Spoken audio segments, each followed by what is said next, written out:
नमस्कार सर्वांना, मी प्रांजली। यावर्षी 19 मार्चला गुरुवारी गुढीपाडवा आलेला आहे आणि या दिवशीपासूनच मराठी नवीन वर्षाची सुद्धा सुरुवात होते। तर तुम्हा सर्वांना मराठी नवीन वर्षाच्या आणि गुढीपाडव्याच्या खूप साऱ्या शुभेच्छा।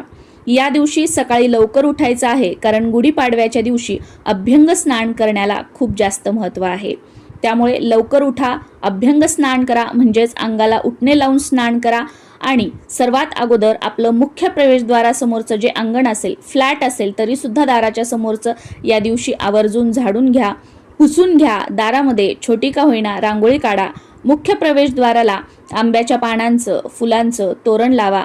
मुख्य प्रवेशद्वाराच्या दारावरती कुंकवाने किंवा हळदीने स्वास्तिक काढायचं आहे, उंबरठ्याचं पूजन करून घ्यायचं आहे आणि त्यानंतर सर्वात महत्त्वाचं देवघर स्वच्छ करून देवांची पूजा करून घ्यायची आहे। कारण गुढी उभारण्यासाठी आपल्या घरातील देवांची अगोदर पूजा व्हायला हवी आणि त्यानंतरच आपल्याला गुढी उभारायची असते। त्यामुळे देवपूजा लवकर आटोपून या दिवशी घ्यायची आहे। आणि गुढी जी आहे ती ऊन पडल्यानंतर 10 वाजता, 11 वाजता, भर दुपारी अशा वेळी कधीही गुढी उभारू नका। भलेही आपला स्वयंपाकाला उशीर होतो, गुढीची पूजा वगैरे सगळं करून घ्यायचं आणि आपला स्वयंपाक झाल्यानंतर नैवेद्य आपण दाखवला तरी सुद्धा चालतो। नाहीतर काय बरेच जण करतात, सगळा स्वयंपाक वगैरे करून घेतात आणि त्यानंतर गुढी उभारण्याची तयारी। तर असं करायचं नाही। गुढी ही जी आहे ना, जेव्हा सूर्य उदय होतो त्यावेळेस खरी तर उभारायची असते, पण त्यावेळेस शक्य नसेल तर कमीत कमी जोपर्यंत कोवळं ऊन असतं 8 पर्यंत, 8:30 पर्यंत, जास्तीत जास्त 9 पर्यंत आपली गुढी जी आहे ना ती तुम्ही उभारून घ्या, गुढीची पूजा करून घ्या आणि स्वयंपाक वगैरे झाल्यानंतर दुपारी तुम्ही नैवेद्य दाखवला तरी सुद्धा चालतो।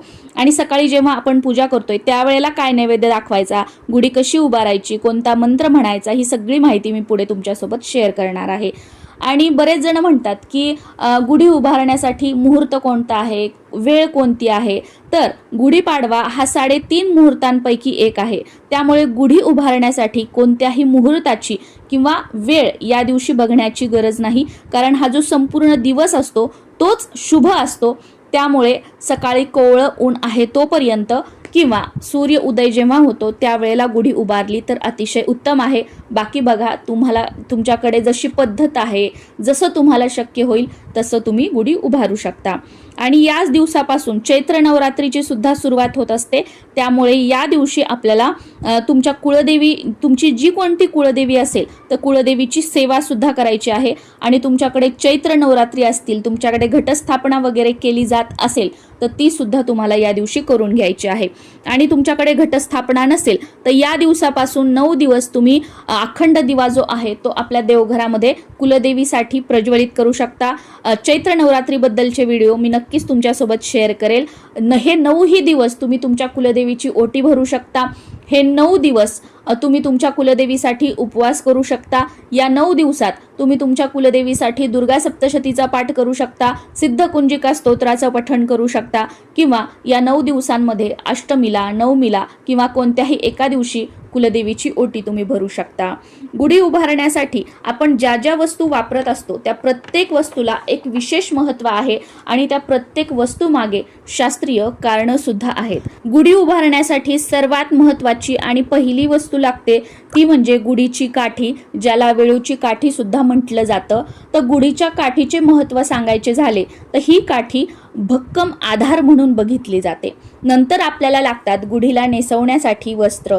हे जे वस्त्र आहे ना ते नवीन असावं, कोरं असावं। आजकाल आपण साड्या वगैरे नेसवतो तर त्या साड्या आपण परिधान केलेल्या नसाव्यात, त्या साड्या कोऱ्या असाव्यात। गुढीला घातलेली साडी तुम्ही परत घालू शकता, पण तुम्ही वापरलेली, भलेही तुम्ही एकदा वापरलेली असेल, अशी साडी कधीही गुढीला घालू नका।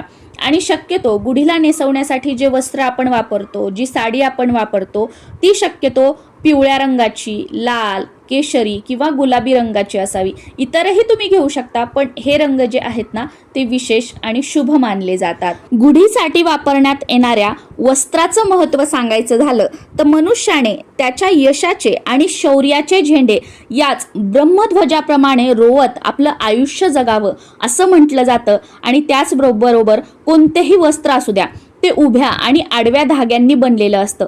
त्याचप्रमाणे आपल्या मनुष्याच्या आयुष्यामध्ये सुद्धा चांगले दिवस, वाईट दिवस, सुख दुःख हे येत जात राहतं. त्याचप्रमाणे हे वस्त्र आपल्याला काही धागे सुखाचे आणि काही धागे दुःखाचे असं सूचित करत असतात.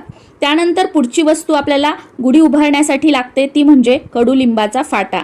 तर कडुलिंबाचे जे पानं आहेत किंवा जो फाटा आहे तो आपल्याला आरोग्याचं प्रतीक म्हणून आपण ते बघतो किंवा ते आरोग्याचं प्रतीक आपल्याला दर्शवतं.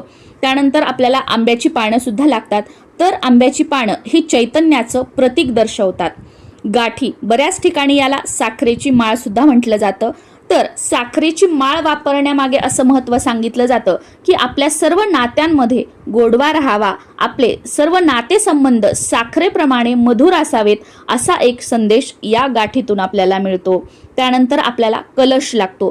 तांब्याचा कलश असू द्या किंवा स्टीलचा पेला असू द्या किंवा स्टीलचा तांब्या असू द्या.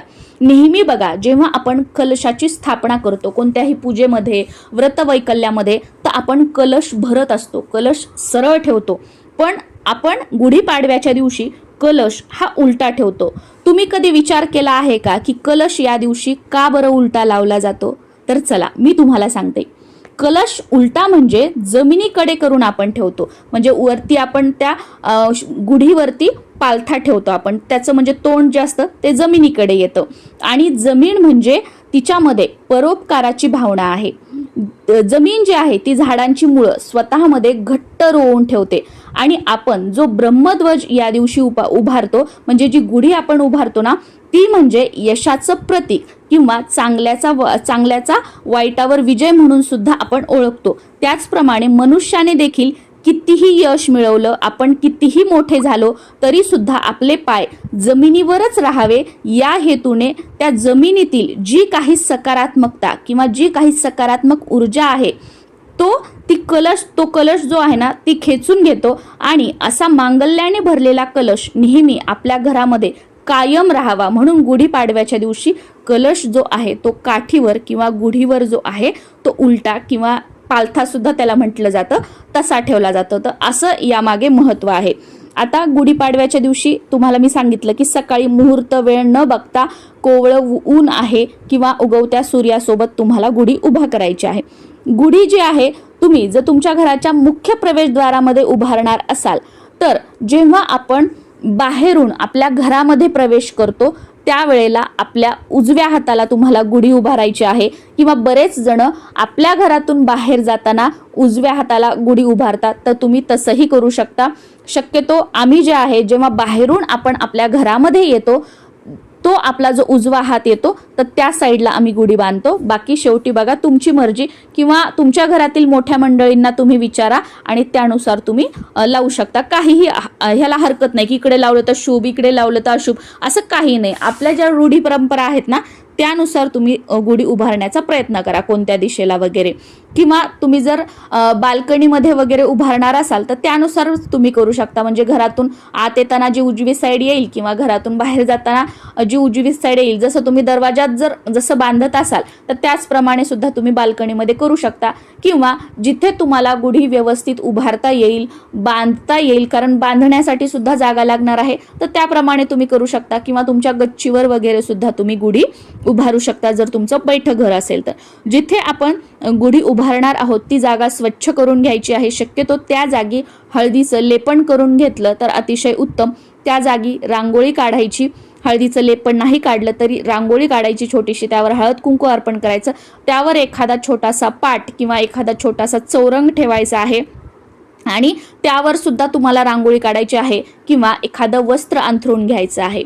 खाली थोडेसे तांदूळ टाकायचे आहेत, त्याच्यावर थोडंसं हळद कुंकू अर्पण करून घ्यायचं आणि जी काठी आहे वेळूची ती स्वच्छ पुसून तेल लावून तुम्हाला घ्यायची आहे. ती तिथे उभी करायची. त्या वेळूच्या काठीला सुरुवातीला हळद कुंकू लावून घ्यायचं आहे, बाजूला दिवा लावून घ्यायचा आहे, छोटंसं निरांजन किंवा दिवा लावून घ्या, धूप अगरबत्ती लावून घ्या. आणि त्यानंतर मग या काठीला जे आहे जे तुम्ही वस्त्र घेतलेले असतील ते तुम्हाला नेसवायचे आहेत. ते वस्त्र नेसवल्यानंतर त्यावर वरती जो कलश आहे तो आपल्याला उलटा ठेवायचा आहे, पण तो कलश उलटा ठेवण्यापूर्वी त्या कलशाला 5 उभ्या रेषा ओढून घ्यायच्या, त्या कलशावर कुंकवाने स्वास्तिक सुद्धा तुम्हाला काढून घ्यायचं आहे आणि मग तो कलश जो आहे तो उलटा ठेवायचा. आणि गुढीला जेव्हा आपण साडी नेसवतो तर त्यावेळेला फक्त साडीच नाही तर त्यासोबत एखादं ब्लाऊज पीस किंवा त्या साडीवरचं ब्लाऊज असेल तुमच्याकडे ते ब्लाऊज सुद्धा तुम्हाला लावायचं आहे किंवा एक ब्लाऊज पीस तुम्हाला लावायचा आहे, नुसतीच साडी लावायची नाहीये. आणि मग वरचा कलश आपण लावल्यानंतर गुढीला मग तुम्ही त्या गुढीला हार घालू शकता, साखरेची माळ ज्याला गाठी म्हटलं जातं किंवा गाठी हार सुद्धा म्हटलं जातं तो घालायचा आहे. जे आपण कडुलिंबाचे पान वगैरे आणलेले आहेत ते तुम्हाला लावायचे आहेत. आणि त्यानंतर परत हळद कुंकू वगैरे लावून तुम्हाला गुढीची पूजा करायची आहे. धूप दीप ओवाळून घ्यायचं आहे. आणि या दिवशी जेव्हा आपण सकाळी लवकर गुढीची पूजा करतोय तर त्यावेळेला तुम्हाला थोडीशी आदल्या दिवशी म्हणजे गुढीपाडव्याच्या आदल्या दिवशी काय करायचं, थोडीशी मुठभर हरभऱ्याची डाळ भिजू घालायची आणि गुढी उभारतोय त्यावेळेला एका वाटीमध्ये हरभऱ्याची डाळ, थोडासा गुळ आणि कडुलिंबाची जी आपण पानं आणलेली आहेत त्याचा जो तौर असतो बघा, जी छोटी छोटी फुलं असतात तौर असतो आणि एखाद दुसरं पान तोडून याच्यामध्ये टाकायचं, हे मिक्स करायचं सगळं आणि याचा नैवेद्य तुम्हाला गुढी उभारताना दाखवायचा आहे. भलेही तुमचा स्वयंपाक वगैरे झालेला नसेल तरी सकाळी ही पूजा करून घ्यायची. आणि ही गुढी उभारत असताना ही सगळी प्रोसेस करत असताना आपल्याला ओम ब्रह्मध्वजाय नमः, ओम ब्रह्मध्वजाय नमः हा मंत्र म्हणायचा आहे. गुढी सगळी साडी नेसवताना उभारताना जरी तुम्हाला लक्षात नाही राहिलं तर पूजा झाल्यानंतर कमीत कमी 11 वेळा ओम ब्रह्मध्वजाय नमः हा मंत्र जो आहे तो तुम्हाला म्हणायचा आहे. याप्रमाणे साधी सोपी गुढीची पूजा जी आहे ती करायची आहे, गुढी उभारून घ्यायची आहे. आणि मग यानंतर जेव्हा तुमचा स्वयंपाक होईल तर स्वयंपाक झाल्यानंतर गुढीपाडव्याच्या दिवशी पूर्णावरणाचा स्वयंपाक केला जातो किंवा बऱ्याच ठिकाणी खीर पुरी श्रीखंड पुरी असं बनवलं जातं. तुमच्याकडे जी पद्धत आहे, जो स्वयंपाक बनवला जातो त्याचा नैवेद्य सुद्धा स्वयंपाक झाल्यानंतर या गुढीला तुम्हाला दाखवायचा असतो.